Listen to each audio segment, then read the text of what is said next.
Hello everyone, welcome back to this channel and welcome back to another video. तो जैसे कि आप सभी को पता है कि इस वीडियो सीरीज में हम कर रहे हैं important topics for TSSB PRT part B. ठीक है, तो इससे पहले जो जो टॉपिक्स आपने मेरे को कमेंट में कहे थे, I have tried to discuss them. तो पिछली वीडियो सीरीज में मेरे को ये टॉपिक की सजेशन आई थी कि मैम आप प्लीज़ ये टॉपिक समझा दीजिए। तो आज हम करने जा रहे हैं एक नया टॉपिक जो कि है Selman theory of social perspective taking. ठीक है, and this video is presented by me. मेरा नाम सुमित है। तो आज की वीडियो की शुरुआत करते हैं हम, जो कि है सेलमन थ्योरी। ठीक है, सेलमन थ्योरी के नाम क्या था? Social perspective taking. और ये बेसिकली स्टेज थ्योरी है, जैसे कि पियाजे की स्टेजेस है ना, तो पर इसमें सोशलाइजेशन की स्टेज थ्योरी है कि जो बच्चा है वो कैसे स्टेज वाइज दूसरे के पर्सपेक्टिव को समझना शुरू करता है।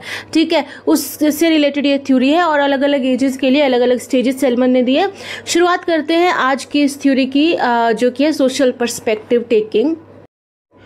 ये थ्योरी दी गई थी by Robert Selman, as you can see, by Robert Selman. और सोशल पर्सपेक्टिव टेकिंग मतलब इसमें हम ये समझते हैं कि बच्चा कैसे अपने एज के अकॉर्डिंग दूसरों के व्यू पॉइंट्स को समझना शुरू करता है। ठीक है, शुरुआत में वो कैसे सोचता है, फिर जैसे जैसे उसकी एज की स्टेज बढ़ती जाती है कैसे वो दूसरों का पर्सपेक्टिव समझना शुरू करता है। So this is in stages. जैसे ये थ्योरी जो है it occurs in stages. Selman के अकॉर्डिंग ये जो पर्सपेक्टिव टेकिंग, जो रोल टेकिंग चीज़ है, ये स्टेजेस में होती है and similar to Piaget's cognitive stages. ठीक है, जैसे पियाजे ने कॉग्निटिव डेवलपमेंट की थ्योरी दी है जिसमें अलग अलग स्टेजेस है एज वाइज, ऐसे ही सेलमन की थ्योरी की अलग अलग स्टेजेस हैं। एक एक करके इन स्टेजेस को देखते हैं। सबसे पहले हमारे पास आती है स्टेज 0, जिसको बोलते हैं egocentric role taking. Egocentric role taking है स्टेज 0। स्टेज 1 नहीं है हमारे पास, स्टेज 0 है। ये 3 से 6 साल के बच्चों की स्टेज ये होती है। पहले तो हमें याद रखना है कि स्टेज 1 से शुरुआत नहीं होती है। इस थ्योरी की जो स्टार्ट होता है वो स्टेज 0 से होती है। ईगोसेंट्रिक रोल टेकिंग यानी कि स्टेज 0 का मतलब है यहाँ जो बच्चा है यानी कि 3 से 6 साल का बच्चा, वो नहीं डिफ्रेंशिएट कर पाता कि जो मैं सोचता हूँ वो दूसरे नहीं सोच रहे हैं। वो मतलब इस तरीके से सोच ही नहीं पाता। उसको लगता है कि किस भी चीज़ के बारे में जो मैं सोच रहा हूँ वही सामने वाला सोच रहा है। अगर ये मेरे को ये चीज़ पसंद है तो सामने वाले को भी, मतलब सबको ये चीज़ पसंद है। अगर मेरे को बी चीज़ पसंद नहीं है तो मतलब किसी को भी वो चीज़ पसंद नहीं है। ठीक है, वो डिफ्रेंशिएट नहीं कर पाता। अगर उसको लगता है ये मेरा फेवरेट टॉय है तो सब उसको लगता है कि सबका फेवरेट टॉय वही है। ठीक है, तो इसमें सामने वाला का पर्सपेक्टिव अलग हो सकता है। ईगोसेंट्रिक रोल टेकिंग स्टेज में बच्चा ये जो है ये समझ नहीं पाता, ये डिफरेंशिएट नहीं कर पाता। ठीक है, ही बिलीव्स कि everyone thinks and feels like, अगर उसको अच्छा लग रहा है तो सब अच्छे, सबको अच्छा लग रहा है। वो खुश है तो सब खुश है, वो दुखी है तो सब दुखी है, उसको ऐसा लगता है बेसिकली। ठीक है, फॉर एग्जाम्पल जैसे ये यहाँ पर इन्होंने कहा है कि child hides his eyes child hides by covering their eyes. ठीक है, उसको लगता है, देखो जब छोटे उम्र में जब ये लुक्का छुपी खेलते हैं ना तो बच्चे क्या करते हैं, आंखें बंद कर लेते हैं। उनको लगता है मैं किसी को नहीं देख पा रहा तो कोई मुझे भी नहीं देख पा रहा है।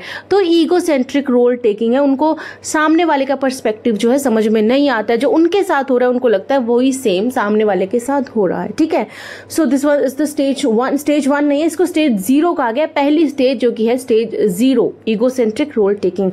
दूसरी स्टेज देख लेते हैं। दूसरी स्टेज का नाम वैसे स्टेज 1 है। ये है सब्जेक्टिव रोल टेकिंग, जो कि है फॉर 6 से 8 साल के बच्चों के में पाई जाती है। ये जो स्टेज है stage 1 is subjective role taking. Subjective role taking में क्या होता है, इस स्टेज में ये होता है कि बच्चा इतना समझ पाता है कि कोई जो सामने वाला इंसान है वो अलग सोच रहा है। ठीक है, पर उसको लगता है वो अलग इसलिए सोच रहा है क्योंकि शायद उसको पूरी इन्फॉर्मेशन नहीं है। ठीक है, फॉर एग्जाम्पल उसको स्ट्रॉबेरी आइसक्रीम पसंद है। ठीक है, सामने वाला बच्चा कहता है अरे नहीं मेरे को तो चॉकलेट आइसक्रीम पसंद है। तो उसको लगेगा कि इसको स्ट्रॉबेरी आइसक्रीम इसलिए पसंद नहीं है क्योंकि इसने कभी चॉकलेट आइसक्रीम खाई नहीं है। तो अगर इसने चॉकलेट आइसक्रीम खाई होती तो इसको भी चॉकलेट आइसक्रीम पसंद होती।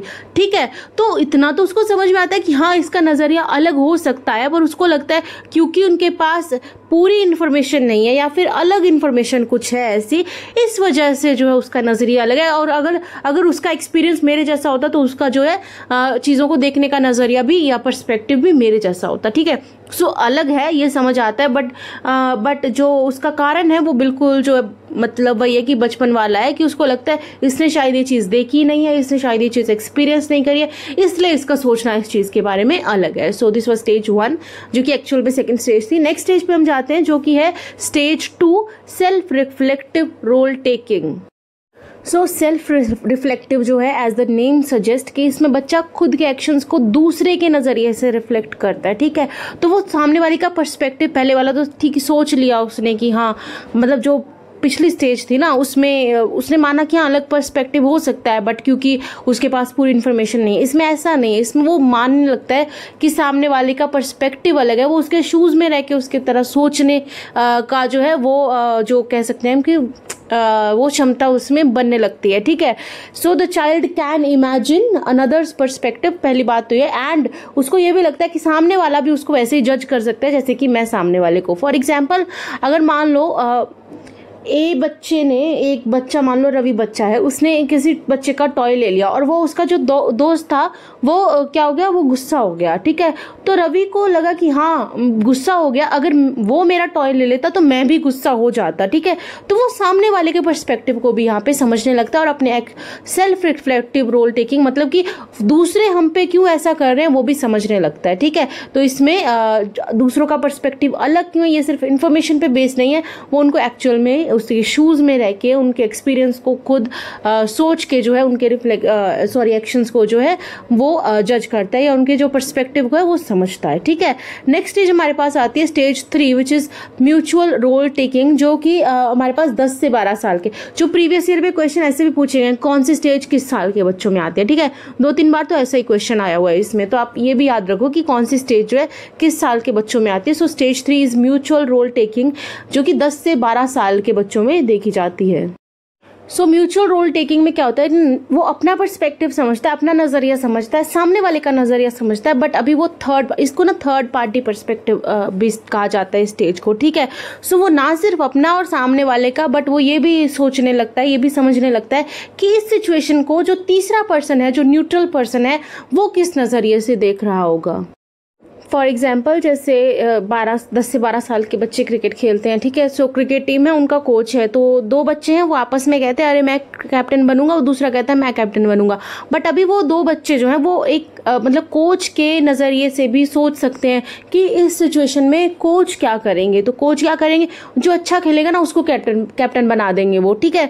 तो वो ना सिर्फ अपना समझता है नज़रिया, ना सामने वाले का समझता है, वो थर्ड पार्टी पर्सपेक्टिव। ये भी हमें याद रखना है कि इस स्टेज को और क्या बोला जाता है, इस स्टेज को बोला जाता है थर्ड पार्टी पर्सपेक्टिव, ठीक है। म्यूचुअल रोल टेकिंग या फिर इसको बोला जाता है, तो ये हमें याद रखना है। और इसका जो एज ग्रुप है वो है 10 से 12 साल। इसी तरीके से मान लो क्लास में 2 बच्चे एक ही पेंसिल के लिए लड़ रहे हैं, ठीक है। जैसे कई बार क्या होता है ना, छोटी क्लासेस में पेंसिल इकट्ठी करके रख लेते हैं, तो रोज़ रोज़ बच्चे जो घुमा देते हैं, वो ऐसा नहीं होता। तो अभी वो पेंसिल की जो पाइल है उसमें से किसी बच्चे को एक ही पेंसिल पसंद आ गई, तो 2 बच्चों को वो अब लड़ रहे हैं। पर वो ये भी सोचते हैं कि अब टीचर क्या सोचेगा, टीचर क्या करेगा, अरे पहले तुम काम कर लो फिर वो हमें कह देगा कि तुम टर्न वाइज काम कर लो। तो ना सिर्फ वो अपना नज़रिया समझते हैं या सामने वाले का समझते हैं, वो एक न्यूट्रल पर्सन का, थर्ड पर्सन का जो नज़रिया भी उस सिचुएशन को देखने का, थर्ड पर्सन का नज़रिया भी वो जो है समझते हैं। So this was stage 3। Stage 3 actually 4th stage है, ये भी हमें याद रखना है। स्टेज 0 से इसकी स्टार्ट होता है, ठीक है। लास्ट जो स्टेज है वो है स्टेज 4, जिसको सोसाइटल रोल टेकिंग कहा जाता है, और ये 12 से 15 प्लस की एज के बच्चों में देखा जाता है, ठीक है।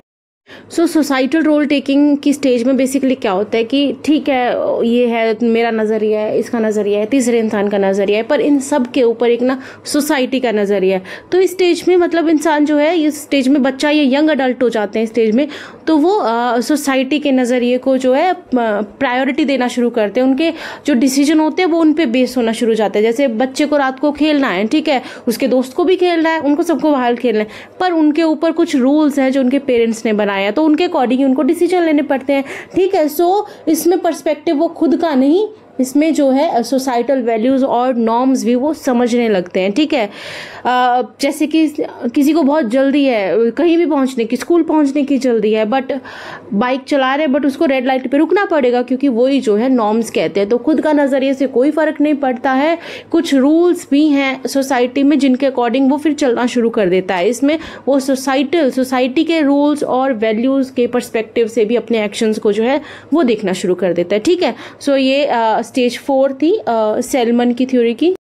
सो इसका नाम स्टेज 4 था, but basically this was stage 5। तो इनको अगर हम एक एक करके दोबारा थोड़ा समझें तो बेसिकली क्या होता है, स्टेज 1 हमारे पास थी, स्टेज 1 मतलब स्टेज 0 हमारे पास थी ईगो सेंट्रिक स्टेज, जिसमें बच्चे को लगता है जो मैं सोच रहा हूँ, जो मैं महसूस कर रहा हूँ वही सब कर रहे हैं। दूसरा था सब्जेक्टिव रोल टेकिंग, जिसमें लगता है कि हाँ सामने वाले का पर्सपेक्टिव तो अपना है पर उसका अलग पर्सपेक्टिव इसलिए क्योंकि उसने वो एक्सपीरियंस नहीं करा जो मैंने करा है, ठीक है। स्टेज 3 आता है self reflective role taking stage, जिसमें क्या होता है ना कि उसको ये पता चलने लग जाता है कि सामने वाले का नज़रिया अलग है, क्योंकि इसके कार्य मेरा भी ऐसा होता। फॉर एग्जांपल, अच्छा मैंने कोई चीज़ ले ली, वो गुस्सा हो गया, पर अगर वो मेरी चीज़ ले लेता तो मैं भी गुस्सा हो जाता। सेल्फ रिफ्लेक्टिव स्टेज में बेसिकली वो सामने वाले के शूज़ में जाके मतलब उसके एक्सपीरियंसेस को समझ के उसके नज़रिए को समझना शुरू कर देता है। उसके बाद आती है म्यूचुअल रोल टेकिंग, इसमें खुद को समझता है, सामने वाले को समझता है, उसके ऊपर एक थर्ड पर्सन पर्सपेक्टिव को भी वो समझना शुरू कर देता है कि हाँ जो तीसरा इंसान है, जो न्यूट्रल है, जो इस सिचुएशन में इन्वॉल्व भी नहीं है, वो हमारे बारे में क्या सोचेगा, ठीक है। इसको थर्ड पार्टी पर्सपेक्टिव स्टेज भी कहा जाता है। उसके बाद आता है सोसाइटल रूल टेकिंग, तो इसमें वो जो है प्रायोरिटी देने लगते हैं सोसाइटी के, समाज के नियमों को, या फिर बच्चे हैं अभी से 12-15 साल के बच्चे हैं, इस मतलब इसके ऊपर की पूरी जो है, इसके बाद अडल्ट लाइफ भी यही चलती है, ठीक है। तो इसमें वो समझने लगते हैं कि मेरा व्यू पॉइंट हो सकता है, सामने वाले का हो सकता है, पर इन सब के ऊपर एक व्यू पॉइंट है, वो है हमारे रूल्स वैल्यूज और जो सोसाइटी के नॉर्म्स हैं वो भी, ठीक है।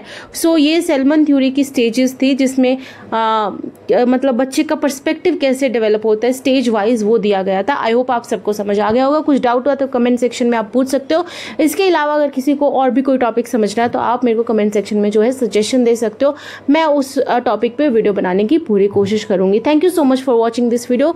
जल्द ही अगली वीडियो में मिलते हैं एक नए टॉपिक के साथ। Till then bye bye.